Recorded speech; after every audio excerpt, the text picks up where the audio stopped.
Welcome. Today's meditation is a joyful celebration of our enemies. To start, you should be sitting in a comfortable, alert pose. Your feet can sit flat on the floor, your hands can rest in your lap.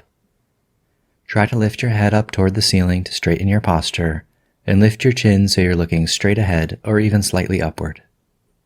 Now take a moment to make any last adjustments to be comfortable, and when you've done that, let your eyes gently close. This is the third in a 4-part series on loving kindness toward the people in our lives. The parts are made to fit together, but each one is a complete meditation on a particular topic, so you can either do the whole series or pick and choose which ones speak to you. Start with a few deep breaths, in through your nose, out through your mouth. Let's do 3 together. Breathe in. Hold. Breathe out. Breathe in. Breathe out. Breathe in. Breathe out. Great. For the first part of this meditation, we'll do a technique to become more grounded and to get into the right mindset. Keeping your eyes closed, let your mind scan over your body and notice any particularly strong sensations you're feeling. For each part of your body, try to sense whether you feel something good, something bad, or nothing at all. You can begin in your feet, taking a moment to be aware of how they feel. Move up into your lower legs, noticing anything there.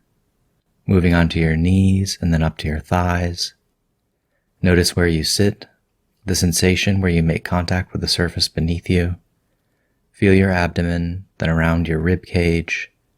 Bring your attention to your shoulders, down your upper arms, through the elbows, right out to your hands. Notice your neck, your jaw, the top of your head.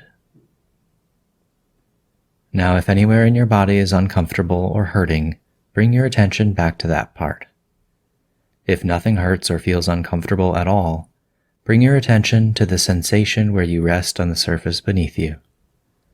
Try to pay really close attention to exactly what you're feeling. What does it feel like?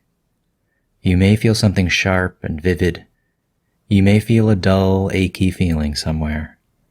Maybe nothing extreme. Just a diffuse sensation that's not good or bad.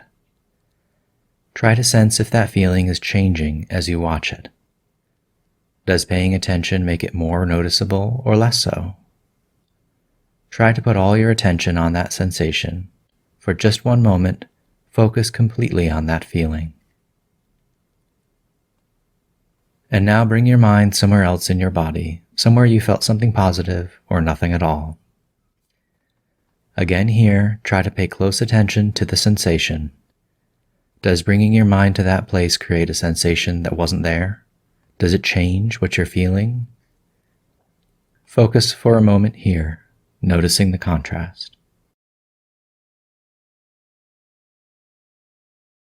Now, as we move into the second part of this meditation, I want you to imagine an enemy. This can be someone you know personally or not. It can be someone close to you, a figure you only encounter some of the time, or someone that you know by their reputation for evil. It doesn't have to be someone you deeply hate, but it should be someone that antagonizes you. And you don't have to justify to yourself or anyone else why you see them as your enemy. Just let your mind land on someone who irritates, angers, or enrages you. Try to bring to mind an image of their face as clearly as you can. If you're having a hard time identifying an enemy, don't worry. That's a good problem to have right now. And if you're really stuck, feel free to pick a character from history, or even a fictional one if you can hold them clearly in your mind. A person you actually know is best, but not strictly necessary. I'll pause for a few seconds to let you think through who this might be for you.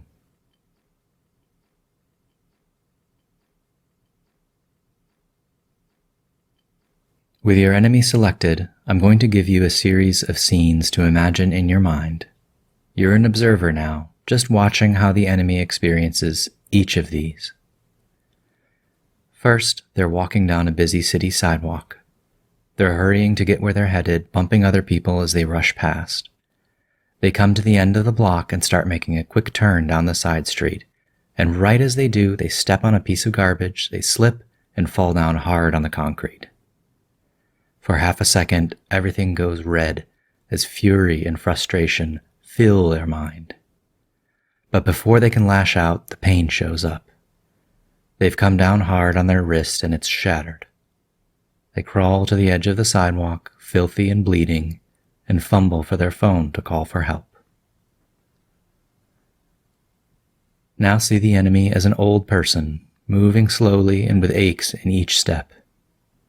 Maybe the horrible things they did and said brought them wealth and power, maybe not. Either way, they're gray-haired now, sitting alone in a small dining room. It's morning and it's winter. A blanket of snow overnight has muted all sound, and they sit in almost total silence, finishing a cup of coffee. As they sit, they think back over the long years now all past. They think about the insults they wove into so many interactions. They think about the hateful gossip they shared to try to win friends. They think about the people they hurt, stole from, stepped on. Finally, after all these years, they're overwhelmed with remorse. The guilt is overwhelming. This is the end of their story, and they are at last truly sorry. But there is no redemption. There is no time left to make amends, no way to demonstrate any change of heart.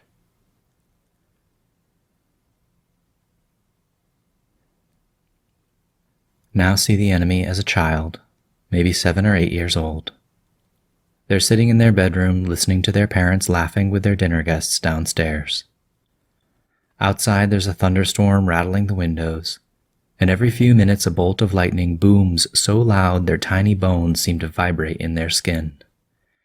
They're sure the house is about to be blown apart. They're terrified. They're more terrified of calling out for help or going downstairs. Their parents already sent them to bed and were very clear that children are not welcome until the morning. "Don't ruin this night for us, like last time," the tiny enemy's father had insisted before slamming the bedroom door. They sit on the floor, as far from the shaking window as possible, crying as quietly as they know how. Now try, if you can, to send thoughts of love and safety to that child. You know they'll do awful things in their life, but a part of them will always be that scared little person. You can imagine whispering to yourself, "I know you feel afraid and alone. I have felt that too."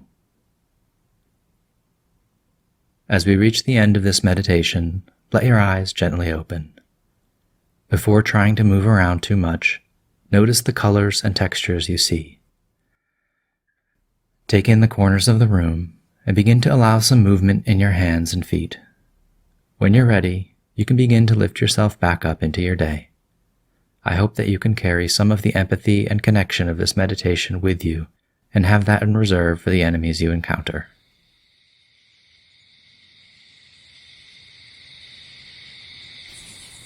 Thanks for joining us. If you've enjoyed this video, please take a moment to like it and subscribe to our channel to support this work and be notified when new meditations are available.